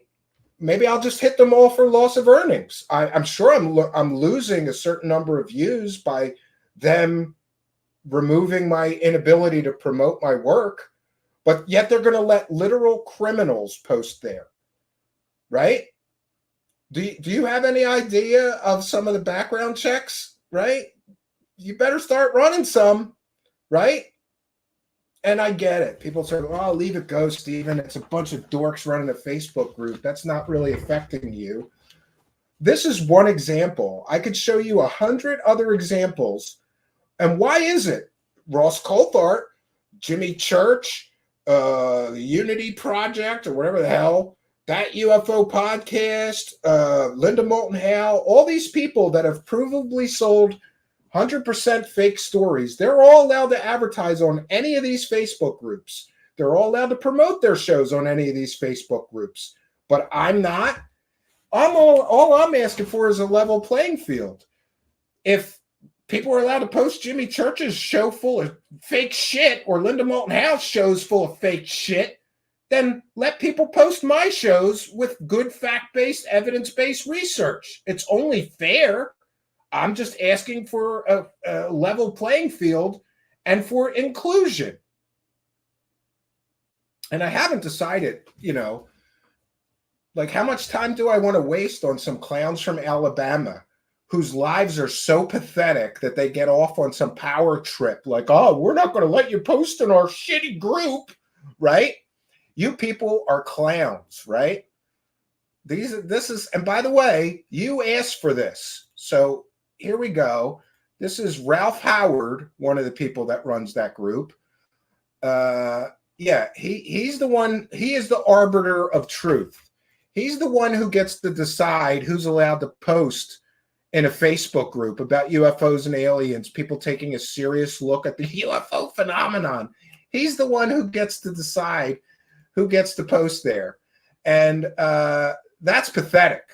Is that what your life has become, Ralph Howard, you loser? Oh, we're not going to let you post in our Facebook group, right? And by the way, this is just one group. I could show you 100 more examples of people like this. And this is Rich Hoffman, who also is the arbiter of truth. They said this is his group. Looks like a real winner there, right? Looks like a real winner, right? He gets to decide who's allowed to promote or advertise a show on his little Facebook group, right? Hey, you know, what do I do then, Ralph? Is it Ralph? I think it is. Rich Hoffman. What do I do? What did I do wrong? Right? And you could say I'm being rude now, but you started this shit by violating my constitutional rights to free speech, by discriminating against me on Facebook. You discriminated against me on Facebook, which is a violation of Facebook terms of service. You discriminated against me. There's no denying that, right? So what are we going to do to fix this, Mr. Hoffman? Right? And there's one more loser that runs that group. And this is what we're going to start doing. I'm just going to start putting these assholes on blast so everybody knows what pathetic losers they are. Right? And then there's Richard Davis, who doesn't even have a profile picture. So I'm not going to share his because who cares, right? Richard Davis. Those are the three people who are violating my constitutional rights to free speech, right? Yeah, you could say that, but they discriminated against me, though. I think it's discrimination. I feel discriminated against, Garaji, and I'm going to file a complaint, right? And people in the live chat are all applying to join. So good luck. Do you really want to turn your group into me sending? And by the way, I could be an asshole here and just tell all my audience, join that group and post my shows because they won't let me. I'm not asking for people to do that, but it's just interesting. Like I said, there are literally convicted criminals that are allowed to post anything they want in there. And I'm not going to get into what kind of convicted criminals, but I can, gentlemen, if you want to continue this disagreement. Or we can just shake hands and say, if Ross Coulthart videos are allowed to be posted in there and he's been caught selling 5 completely and totally provably 100% fake stories in there, then you're discriminating against me because I've never been caught selling fake stories. You are actively promoting fake storytellers while denying me the same right to promote my work. You're allowing people to promote fake storytellers' work in there. So don't sit on some high horse and tell, the group doesn't want your posts here. Well, how about we get 1,000 new members from my audience to join your group? Then it's my audience will almost outnumber your group members, and therefore my posts should be welcome. Do you want to do that? What are we going to do here, right? YOY Fool says, grifter's going to grift. Yeah, it's incredible. And, I'm sure people are going to say, oh, you've gone too far, Steve. You shouldn't let this bother you. But remember, this is one group. There's hundreds of these groups doing this to me, preventing my ability to earn income because I can't promote my show, but all the grifters can. All the grifters can promote their shit all they want. But if you have a skeptical voice, you're not welcome here. That, my friends, is another perfect example of this cult-like system here. This is a cult. This is a cult. There's no other explanation for this. And if your belief systems are so goddamn fragile that they cannot withstand debate, then maybe you ought to rethink your belief system if it's that fragile, right? Archaic Revival says, Stephen, you're right. They should find your work gratifying, so I don't understand. They just want to hear the wonderful fake alien stories, right? Bob Birkin says, Daniel Sheehan is the storyteller in charge. Yeah, you're allowed to post Daniel Sheehan videos in that group, right? It's amazing. It's just amazing to me. And the fact that these guys think like, oh, there's no consequences. We can do whatever we want. It's our private Facebook group. No, you're discriminating against me. You are discriminating against me. You are discriminators, right? So I'll take some comments and questions from the live chat. I don't know what else to say insofar as the cult of UFOs. We could go over some of the various cult-like tactics that have been used by many of the people in our thumbnail. Ross Coulthard has been caught selling at least 5 completely and totally fake stories. If you mention that to somebody who posts a new one of his fake stories on Twitter or anywhere else, they delete and ban your posts. You're not allowed to educate people that people like Ross Coulthard have been caught selling 4 or 5 completely and totally 100% fake stories. Then let's get to the cult-like tactics being used by Christopher Mellon, because we heard from dark journalists that Christopher Mellon is directly controlling what people that David Grusch is allowed to even speak to, or what shows David Grusch is allowed to appear on. That's a cult-like tactic. Again, this is how they control their members. And then, of course, we have Jeremy Corbell and George Knapp, who have been selling a convicted pimp fake scientist as a real government whistleblower for years, in George Knapp's case, decades. And again, when we get to that, people would just rather believe those authority figures than all the facts and evidence. There is a mountain of facts and evidence that prove that Bob Lazar lied about everything. His education, stepping foot on Area 51, everything was a lie, right? Now we have Daniel Sheehan telling 2 entirely different versions of a story about seeing a picture of an alien crash retrieval. He told it once, a decade or more ago, and then he told it again recently, but a lot of the details have changed. Of course, there's Dr. Stephen Greer, who maintains a cult-like grip on his following as well, charges people huge amounts of money to see alien spaceships and alien visitors, and then he shows them things like flares and cactuses. But I have spoken to people who have paid that big money and been at some of his events who questioned things and were all but told, you're ruining the experience for everybody else by asking critical questions, and was instantly shut down.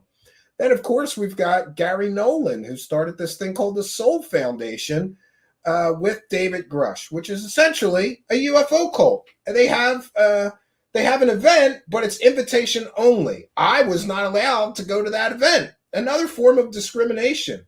But what it really is these people want to stay in their delusion bubbles.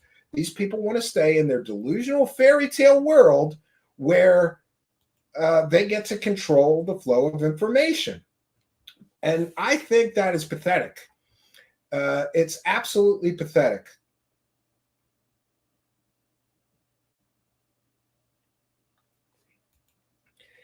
Yes, Disclosure Boner says, Cambian, the difference is you're not getting money from people with manipulation or mind games. No, our content is now, will always be free.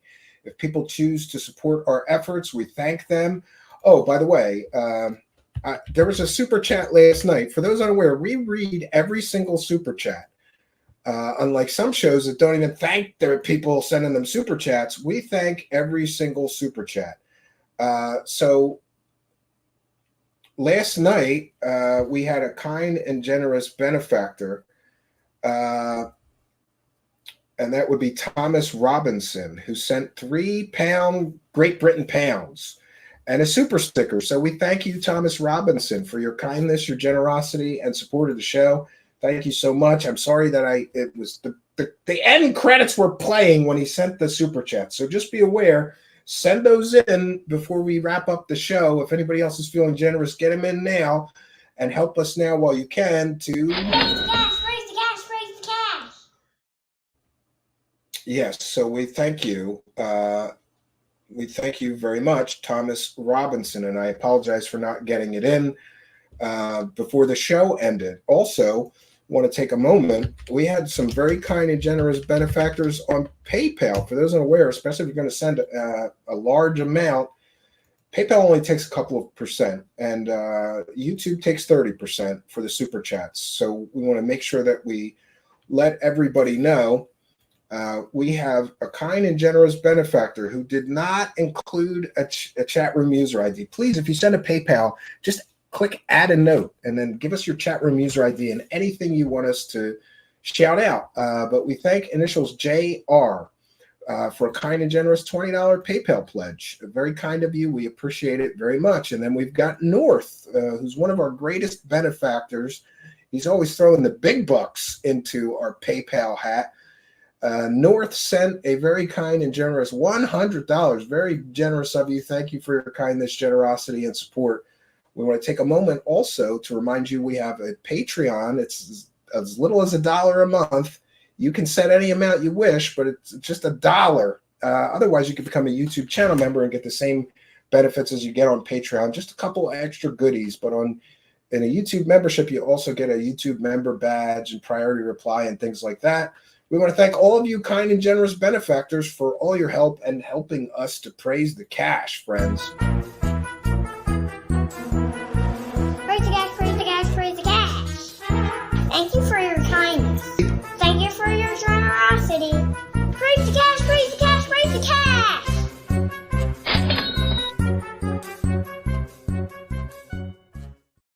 All right, there we have it. So, I mean, what else can I say? If I will probably be best to close like this. If someone is telling you to go threaten, intimidate, and harass people because those people are questioning your faith-based, evidence-free belief system, you might be in a cult. If somebody is controlling the information that you're allowed to consume, you might be in a cult. If someone is controlling who you're allowed to speak to, socialize with, or be friends with, you might be in a cult. If someone is provably lying to you and you are ignoring all the evidence that they're a lying scumbag, you might be in a cult. And I get it. There's some weird dynamic that goes on with some of these people. Like they so desperately want to believe the aliens and UFO thing that you have to actively participate in lies in order to make this work. We've talked about this before, and I'm going to repeat this because this is a very wise thing that someone shared with me. The truth does not require your participation, but a lie does. So in order, for example, to believe all the Lou Elizondo lie, you have to actively participate. And you have to say, I'm ignoring all the evidence that I've seen that he never ran a program, and I'm just going to believe him when he said he did. You're participating in a lie. The truth doesn't require your participation, just your acceptance. And the sad truth really is that there are some incredibly deranged, dangerous, toxic people. I'm hearing that there's some of these unhinged people that are in possession of firearms. And that's truly scary, considering some of the things that these people have provably done that people are now saying are in possession of firearms. We've covered this in this Murder in UFO Land series. Yes, some people get so deep and far down the rabbit hole that they end up hurting somebody.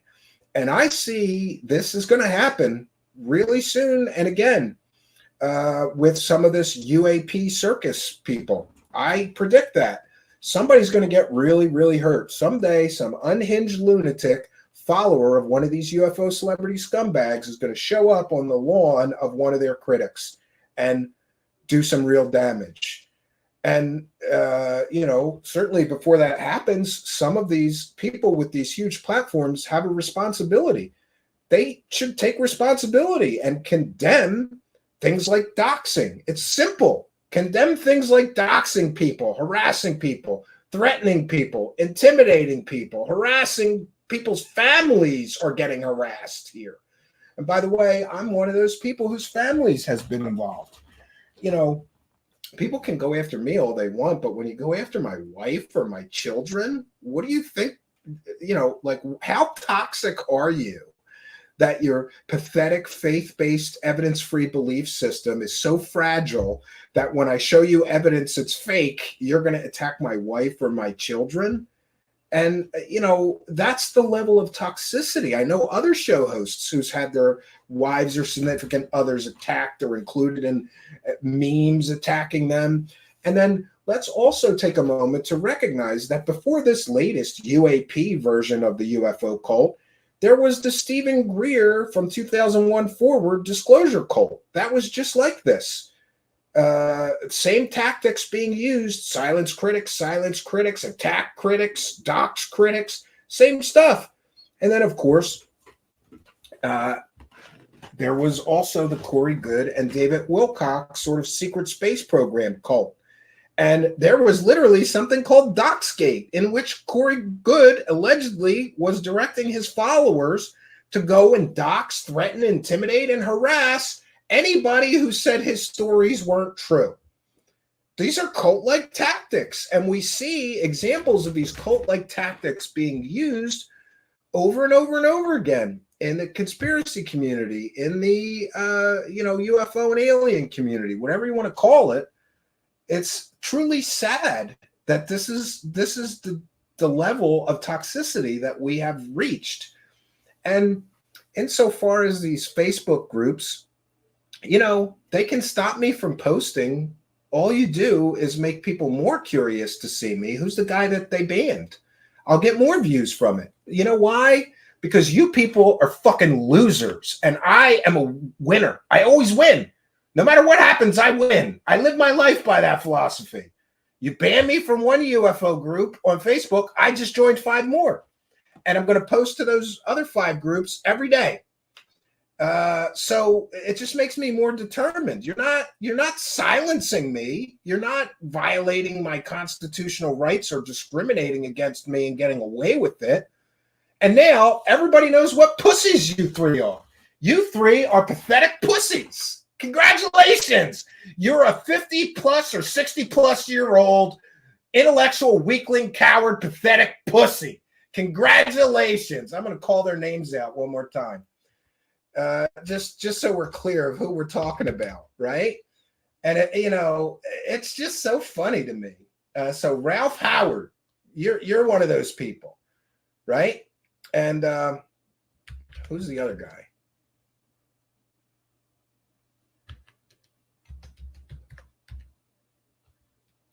So Ralph Howard, 60-year-old man, this is the best thing you got going on. The best thing you got going on is being able to decide who gets to promote a show or not on your pathetic Facebook group. And we've got Rich Hoffman is also one of those pathetic intellectual weakling coward pussies, right? And by the way, you're both welcome to come here and we'll have a respectful gentleman's debate about how you're letting fucking criminals post on your Facebook group, but I'm not allowed, or how you're letting people post completely and totally provably fake stories on your Facebook group, but I can't post evidence, fact-based, well-researched, well-done stories that are fact-based on your show, right? Somebody said that I was ageist. It's just an observation. If you're 60 plus and the best thing you got going for you is a fucking Facebook group, I will pray for you. I feel terrible that you're such a pathetic loser that the high point of your life is running a fucking Facebook group about aliens, you assholes. All right. We've given enough time to these clowns. And of course, the third pathetic weakling, intellectual weakling, and coward is Richard Davis. Enjoy your echo chamber, you three losers. Enjoy that disclosure boner without somebody like me coming in and destroying it. Your belief system is fake. Your heroes are fucking scumbag, lying, grifter assholes and con artists. Congratulations, you loser. And think about that. What a goddamn loser you have to be that you're worshiping UFO profiteering scumbag liars that keep getting caught selling fake stories over and over and over and over again. But you can't say anything because then you'll get punished by the disclosure boner bros, right? It's pathetic. And honestly, I do feel bad. I do feel bad for some of these people that are so wrapped up in this that they cannot critically think their way out of a wet paper bag. They cannot question the leadership that keeps getting caught selling them complete and total fake horse shit. They can't question that, right? And they all have to fall in line and do what the group dynamic says. And if the group dynamic says, oh my God, he's a skeptic, we can't let him post in here, our worlds will fall apart if he posts his show in our pathetic loser Facebook group, then you got to just delete people. That's just the way it is. So, I mean, I don't know what else to say about this. I would appreciate it. I'm going to put if I could find it. I always can't find the goddamn... there's one banner that I can never find here. And that is just... Oh, here it is. I found it. Imagine that. So this is my email address. It's truthseekershow@gmail.com. If you know of a Facebook group that I'm allowed to post my shows in that aren't pathetic loser pussies, then email me and I'll join a group that's not filled with those three pussies like we talked about. Your wives must be real proud of you. Did you go to your wife and brag? I banned this skeptic from my loser UFO circle jerk group today. I'm such a badass, right? So anybody that knows of Facebook groups that will be courageous enough to allow skeptical voices and not be intellectual weakling coward pussies like those three guys. I'm not going to mention their names again. They've had enough of that, of promotion from me. Interesting that people are that pathetic. Like, you know, there's also this phenomenon where people call themselves the executive director of a Facebook group. I'm sorry, I'm here to tell you, if you run a Facebook group, you're not the executive director of anything but Dorkville, okay? I'm just putting that out there, you know, just reality check. You're not an executive director of anything if you're putting that as your Facebook signature, you asshole. What a bloated sense of self-importance, right? All right. We'll take some comments and questions before we bounce on out of here. Patty says they have no lives. Yeah, well, Judge, I don't want to get too personal, but I looked at their Facebook their pages, and I'll pray for them. I'll pray for them to wake up and not be pathetic losers, right? Right? But congratulations, because that's one more group that I'm not allowed to promote my work in because you people are losers, right? There's nothing wrong with what we do here.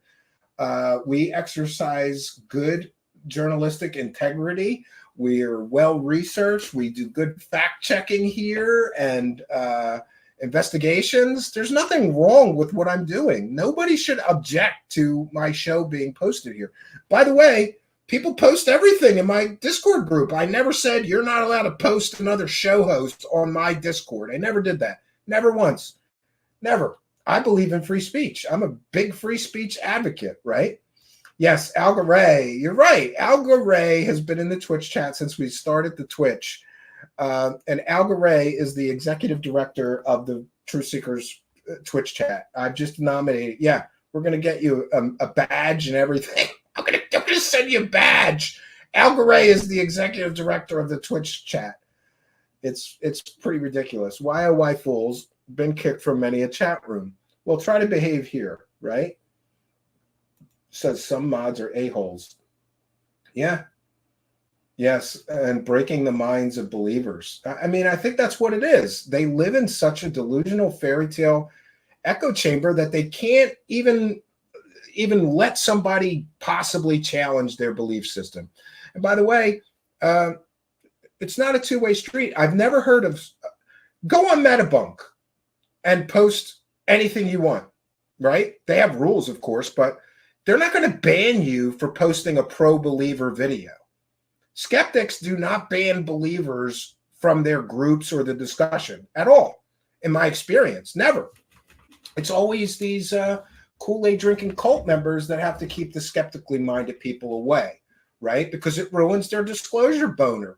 I have been wrecking disclosure boners here for 3 years, right? What about David Grusch? Let's check in with that situation. David Grusch came out with his original claims on June 5th. We're at 310 days, and David Grusch has not provided a single solitary shred of evidence, right? Go Kick Rocks is here and says, I see UFO bros setting themselves up by the dozens as being skeptics by the dozens as a way out of embarrassment. Yeah, isn't it funny that some people I would have never expected, I don't want to mention any names or promote any people that, you know, there are show hosts that used to be total UFO circle jerkers that are suddenly getting awfully skeptical, Go Kick Rocks. And that's good to see, right? Wrecking disclosure boners since 2019. Charlie Troll says disclosure boner wrecker is there like a cock blocker. Yes. And Richard Warner says Truth Seekers rules. Yeah. UFO Twitter still hails Grusch as a hero. Yeah. Well, he told them what they wanted to hear. Doesn't matter. You don't need evidence. You don't need any evidence, right? Yes, Thomas Robinson says, every light you see in the sky is maybe not a UFO. Yeah, all prosaic explanations should be eliminated at first. Aliens are sus says, I was banned from church for a haircut. Feel the love. Yeah, I remember I went to Catholic school. You had to keep it above the collar or the nun would send you home, right? And my mom, every time we were getting a haircut, she'd be right up on the barber. Make sure it's well above his collar or Sister Mary Sue Grab-a-Dollar is going to be upset, right? I want a Truth Seeker badge. I've been here before the start. You do. You have a member badge, right? Well, thank you for your kindness and being a longtime show supporter. Excellent work, Stephen. These people need exposing for what they really are, brother. Yeah. Those circle jerkers, I guess, woke up with a splash in the face, I guess. Yeah. Yeah.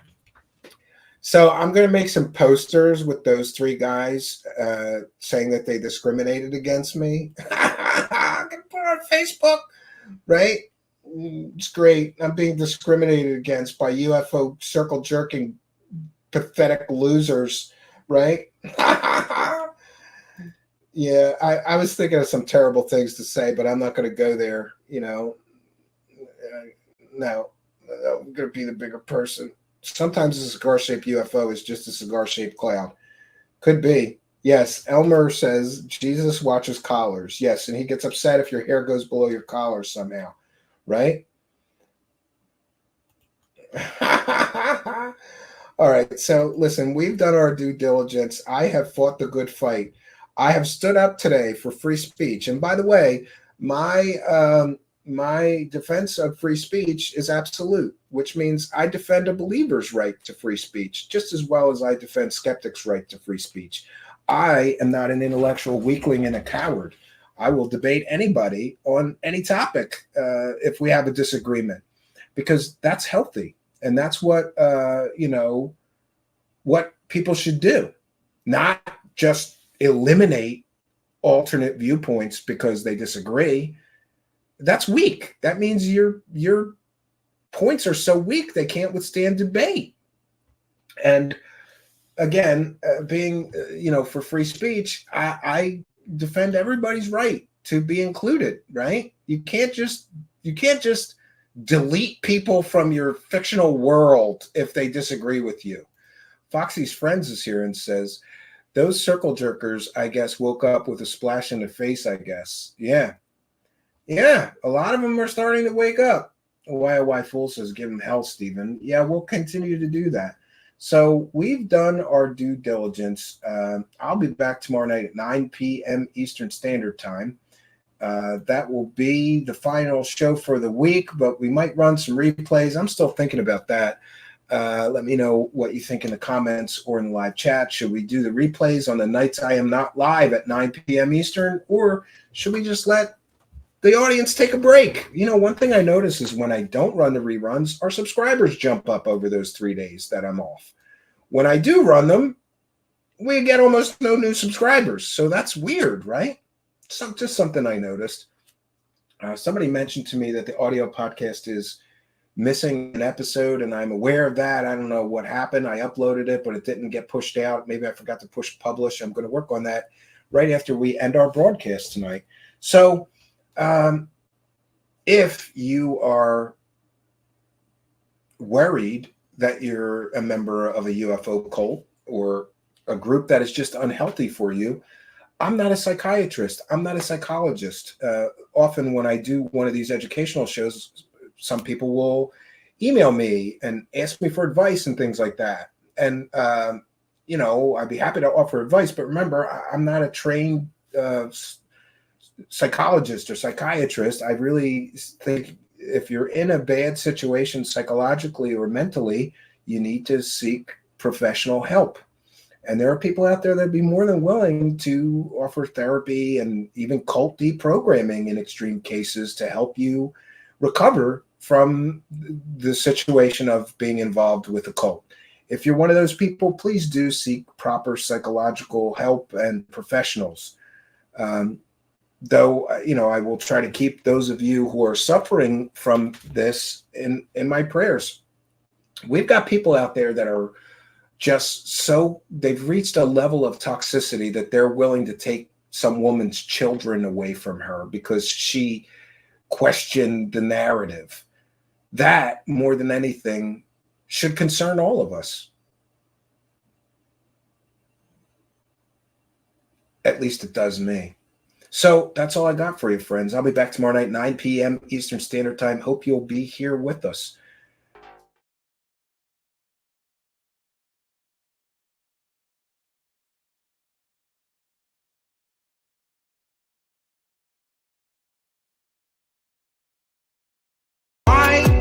Has no one in the UFO community showed you the truth? Garbage peddler. Why has no one in the UFO community showed you the truth? Garbage peddler. Why has no one in the UFO community showed you the truth? Garbage peddler. Why has no one in the UFO community showed you the truth? Garbage peddler club, and I ain't it. Cosmic Shuffle, Cosmic Shuffle, Garbage Peddler Club, and I ain't it. Cosmic Shuffle, Cosmic Shuffle, Garbage Peddler Club, and I ain't it. Cosmic Shuffle, Cosmic Shuffle, Garbage Peddler Club, and I ain't it. Cosmic Shuffle, Cosmic Shuffle. Where's the goddamn ball shavings analysis? Alien technology. Alien technology. Where's the goddamn ball shavings analysis? He is lying. He is lying. He is lying. He is lying. Where's the goddamn ball shavings analysis? Alien technology. Alien technology. Where's the goddamn ball shavings analysis? He is lying. He is lying. He is lying. He is lying. Bullshit. Bullshit. Bullshit. Bullshit. Bullshit, bullshit, bullshit, bullshit. Bullshit, bullshit, bullshit, bullshit. Bullshit, bullshit, bullshit, bullshit. He is lying, he is lying, he is lying, he is lying. He is lying, he is lying, he is lying, he is lying. He is lying, he is lying, he is lying, he is lying.